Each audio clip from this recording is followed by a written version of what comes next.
What's going on, guys? Bloomin' Waters, a bloomin' battle.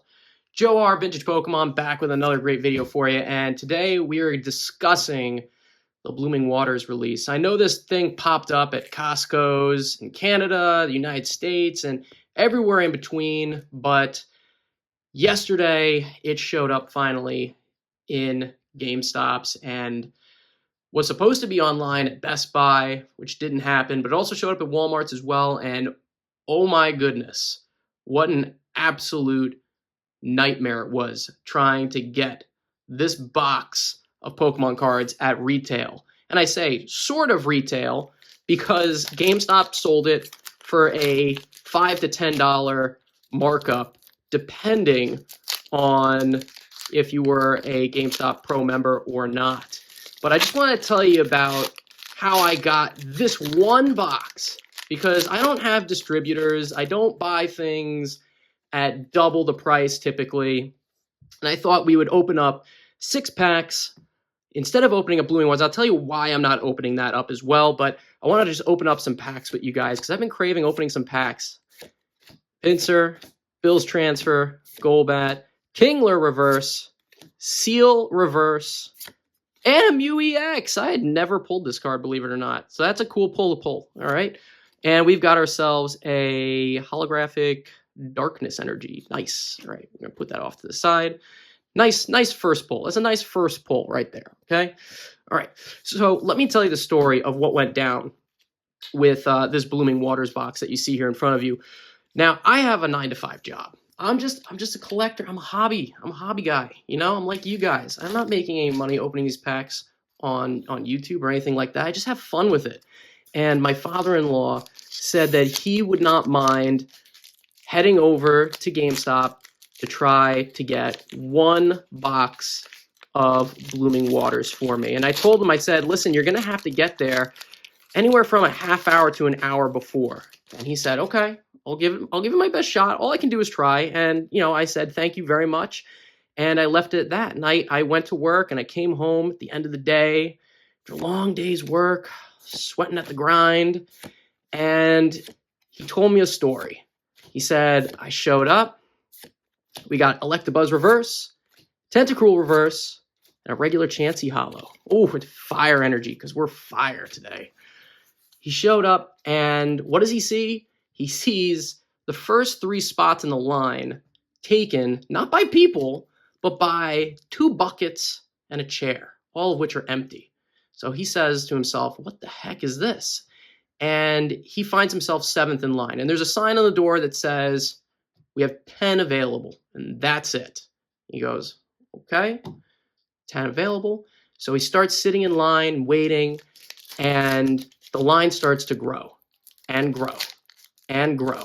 And soon it stretches down the block. This is despite there being a sign on the door that says we only have 10 available. So you know what the bucket was there for? These guys showed up about 2.5 hours before the store even opened, put a bucket as a placeholder, and then decided, I'm going to go to Walmart and try to grab myself Blooming Waters at Walmart, which apparently was an absolute cluster disaster. So they come back and they just remove the bucket and the chair and take their spots in line. I mean, unbelievable. How sleazy do you have to be to think that you can put a bucket in spot for yourself to get Pokemon cards? I mean, and there's like people stretching down the block now. They showed up, I think, just before it got to that point. But I mean, how ridiculously selfish do you have to be to think that that is something that's okay to do? I mean, what kind of an egomaniac do you have to be to think you are entitled to have, ooh, Arcanine Reverse, that's pretty neat. Oh, and we got a Wartortle Reverse and Articuno. Okay, cool. Just unreal. So the line is now stretching down the block. GameStop opens its doors, and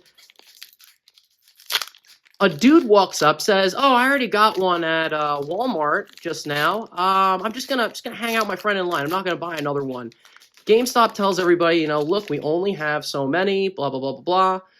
GameStop doesn't have like their system working. They can't even take phone numbers, so nobody was getting their $5 discount to begin with, which I thought was insane. And then they start giving out one at a time. My GameStop was only doing limit one, which I understand when the line stretches down the block. I mean, it would be really scummy to take two when there's that many people waiting for just their opportunity to get one. And you know how GameStop works. A lot of times they set a couple back for the employees. And, you know, if you work there, I get it. Put one aside. So I had actually checked an allocation tracker, and it said that my store had 14, and they said they had 10 available, which means they had 4, maybe, if that's even accurate. And I'm okay with that. I understand that, right? It's the perks of being an employee. So they start walking in, and this guy that said he wasn't going to buy one, of course, decides I'm going to cut the line. I'm just going to snag one. I said I wasn't going to buy one just to cut, and then he buys one anyway. And these guys that had their placeholders in line, they buy one, of course, Jolteon, and just regular, okay? And I just think that's really scummy.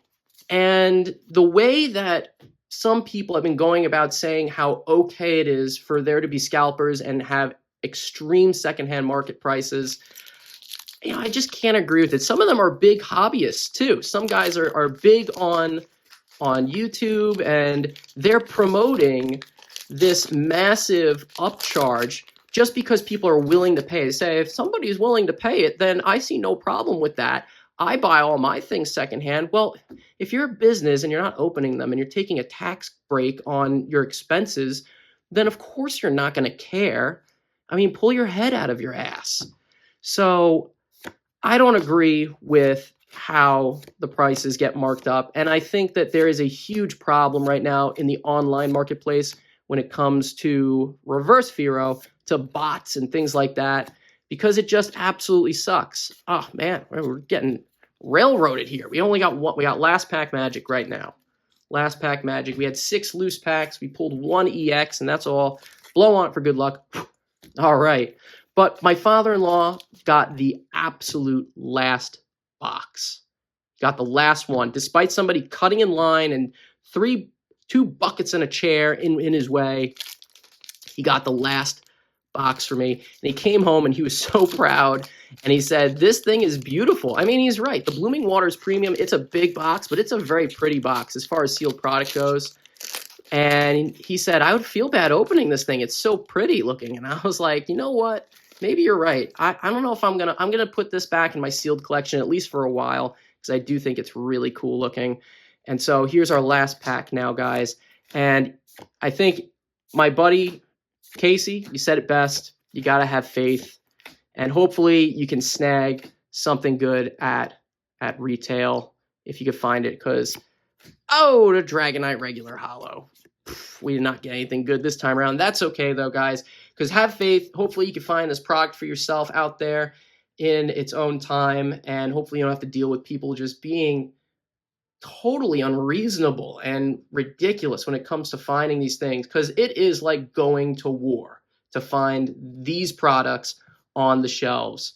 And it's unfortunate that botting is a huge problem. I heard that for Prismatic, it was just absolutely insane on the Pokemon Center website. Nobody could get product. It was selling out instantly.